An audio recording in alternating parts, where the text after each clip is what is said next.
warning can echo for years, but sometimes it lands like a thunderclap, and this one feels like the sky just split open. In this story, we step into a near-future America where the national debt is hurtling toward an almost unthinkable milestone, 50 trillion by 2026, a scenario framed around a stark caution attributed to Warren Buffett. The premise is simple but chilling. What happens when the world's largest economy pushes its borrowing to levels once considered impossible? For now, don't think about charts, policies, or technical jargon. Think about the feeling in the air when a country realizes the road it's speeding down might not have guardrails. Think about the shift in tone when someone as famously steady and measured as Buffett raises a red flag. This introduction isn't here to explain the mechanics just yet. It's here to prepare you for what could be the financial story of a generation.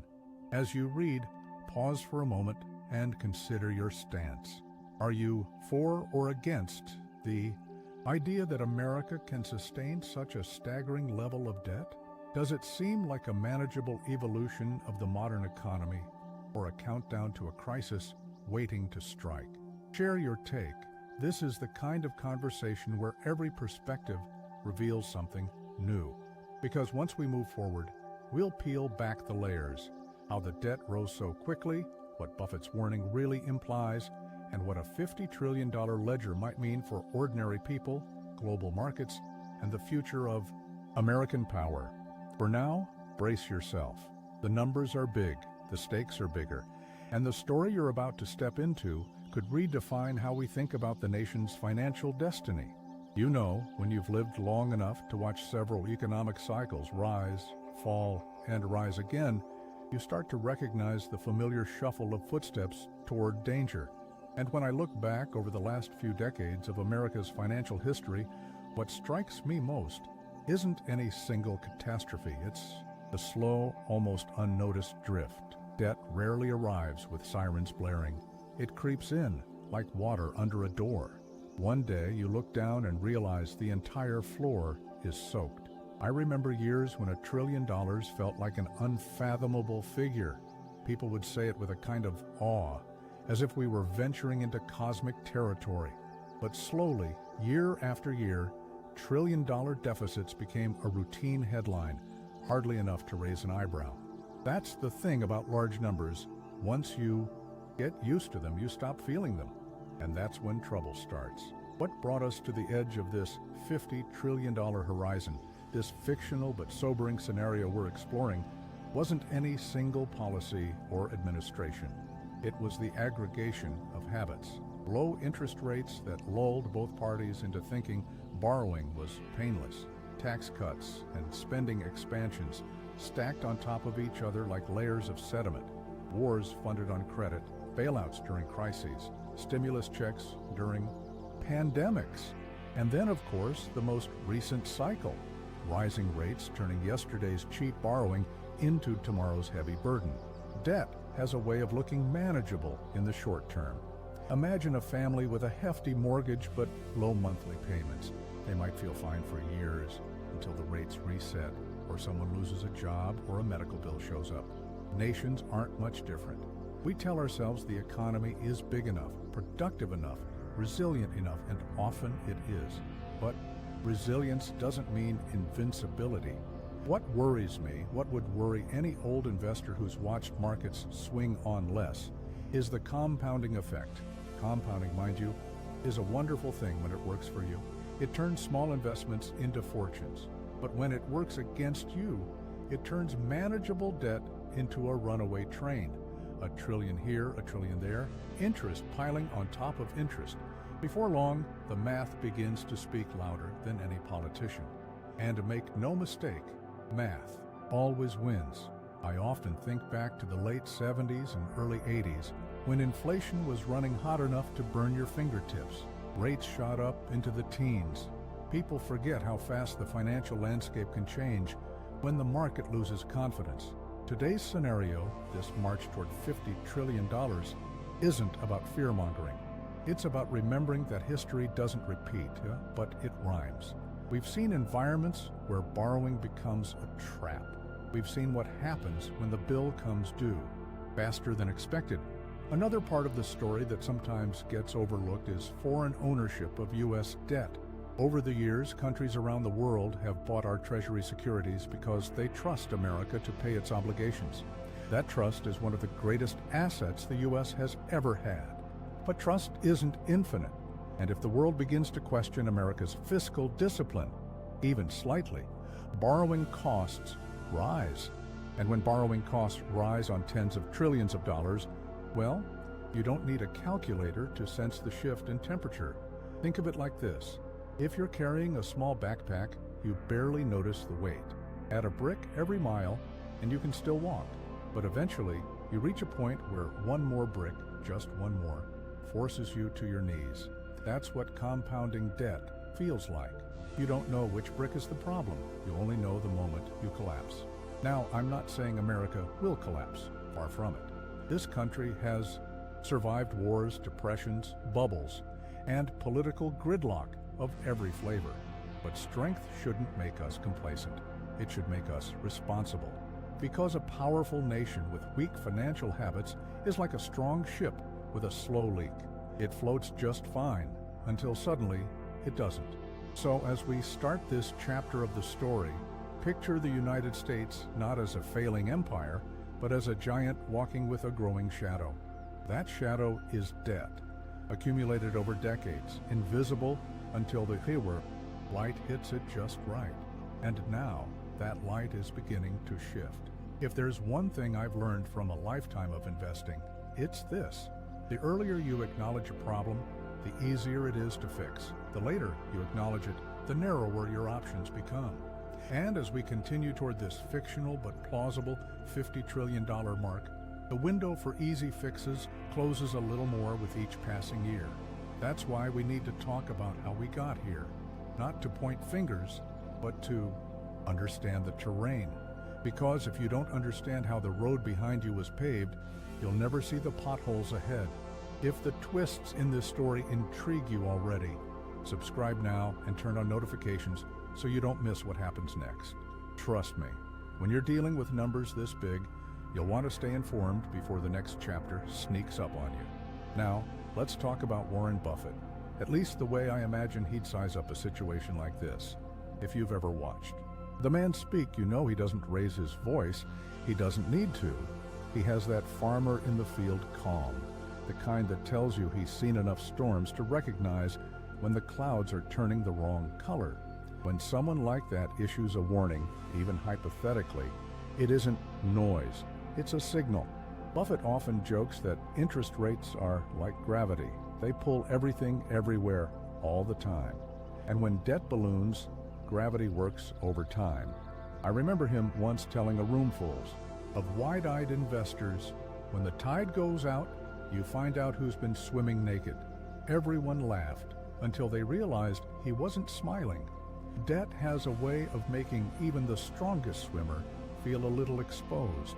In this storyline, we're exploring the idea of America racing toward $50 trillion makes him shift in his chair. Not because the U.S. can't borrow, of course it can. The world still trusts it. But trust is not an infinite resource. It's earned slowly and eroded quickly. He'd probably remind us that the U.S. national debt in the real world has already surpassed $30 trillion in recent years, and that number alone would have sounded like science fiction a generation ago.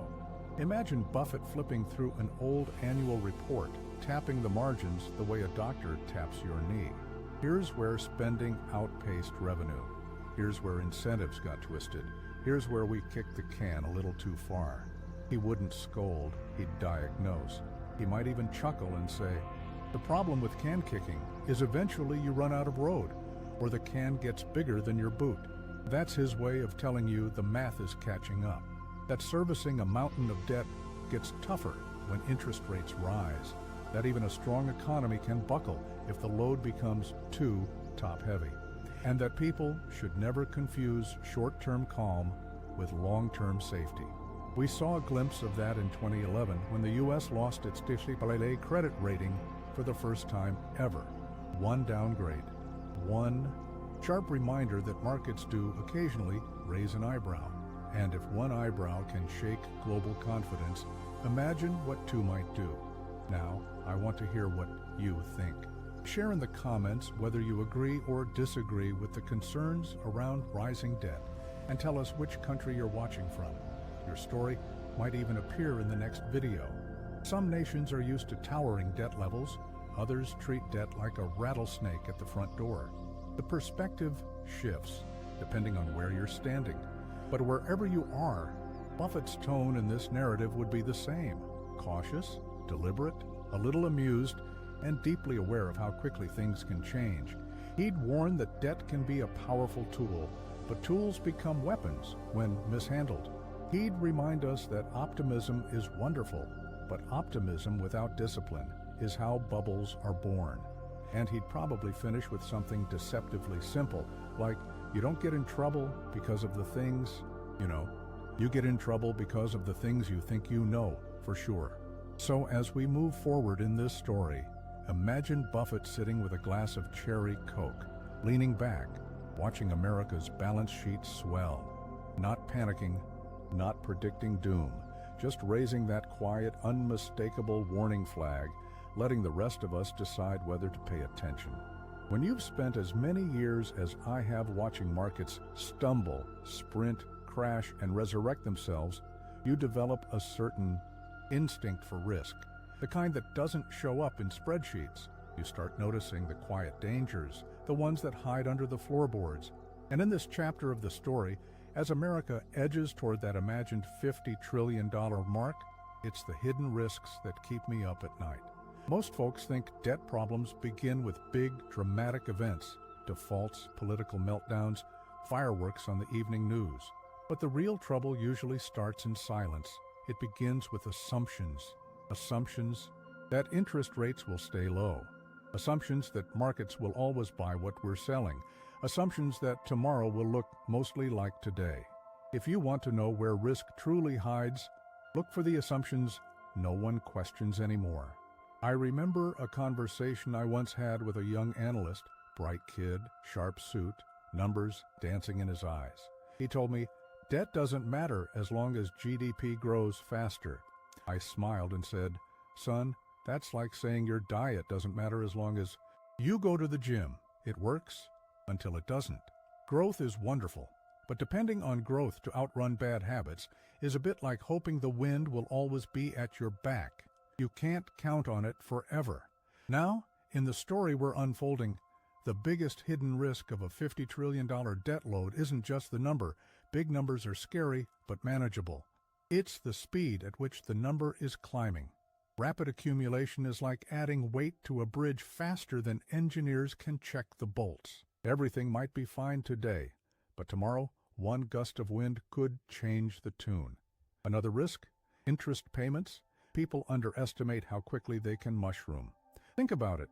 If interest rates rise even modestly, the cost of servicing the debt can explode. It's the same reason credit card companies stay in business. A little percentage on a very large balance becomes a very loud problem.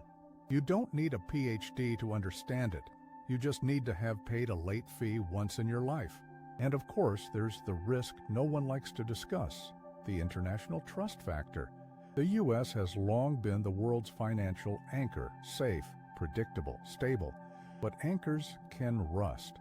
And if foreign investors start to wonder whether America's balance sheet is drifting too far into uncharted territory, they might demand higher interest rates to compensate for the risk. Or worse, they might look elsewhere. That's when things get complicated. Trust, once shaken, rarely returns fully intact. You can lose in a year what took decades to build. I saw it happen to corporations in the 70s, when reputations turned on a dime. One quarter of bad decisions and suddenly, no one wanted to buy their bonds. Nations aren't immune to that phenomenon. Then there's the domestic elephant in the room.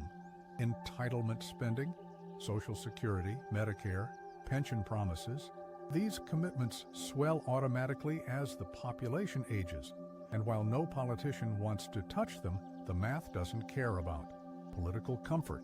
The obligations grow whether you look at them or not, like weeds in an untended garden. In this fictional scenario, that's part of how the debt accelerates so quickly. Not because someone spent recklessly one Tuesday afternoon, but because the structural commitments multiply and no one finds the will to renegotiate the future before it arrives. Let me share an analogy I like. Debt is like driving on a highway at night. The faster you go, the less time you have to react when something jumps into your lane. You might have great headlights, a good engine, and steady hands. But if you're moving too fast, one surprise can put you in the ditch before you even touch the brakes. Right now, America, again in the story we're following, is barreling down that road with the pedal a little too close to the floor. Another hidden risk is political paralysis. Debt problems require cooperation, and cooperation requires calm heads. Unfortunately, the louder the public argument becomes, the harder it is for leaders to act responsibly. I've seen plenty of companies implode not because they lacked solutions, but because the people in charge couldn't agree to use them. If Buffett, the fictional voice guiding this narrative, were watching this unfold, he'd probably lean back, sigh, and remind us of something he said many times. You only find out who's been swimming naked when the tide goes out. In other words, stress reveals truth, and a $50 trillion debt under pressure could reveal truths we've preferred not to see. But here's the good news. Risk is not destiny. It's a warning light, and warning lights exist so we can act before the engine fails. The real danger isn't the number itself. It's pretending the number doesn't matter. And in this story, the warning lights are blinking bright enough for anyone willing to look. If you've stuck with me this far, then you're ready to wade into the part of the story most folks try to avoid. What a $50 trillion debt actually means for real people. Not the politicians reading from teleprompters, not the experts on financial news channels. I'm talking about the everyday household, the family trying to buy a home, the small business owner tightening the budget, the young couple wondering whether it's safe to bring a child into a world with numbers this big swirling around. I've always said that macroeconomics becomes very personal, very fast. National debt sounds abstract right up until the moment it reaches into your pocket. So let me put it this way. If the government borrows more and interest rates rise to service that borrowing, everything from mortgages to car loans starts to feel a little heavier. When I bought my first house, interest rates were high enough to make your eyebrows jump. Double digits. People today flinch at 7% mortgages. Back then, if someone offered me 7%, I'd have signed the paperwork before they changed their mind. In this story we're following, as the debt pushes toward $50 trillion, interest payments start eating up a bigger slice of the federal budget. And here's where it gets personal. When more money goes toward interest, less goes toward things people rely on. Roads, schools, research, safety nets. It's like a family that spends so much on credit card bills, they can't fix the leaky roof. Eventually, the roof demands attention one way or another. And then there's the markets. Markets might seem cold and mathematical, but they're driven by human emotion, fear, greed, optimism, doubt.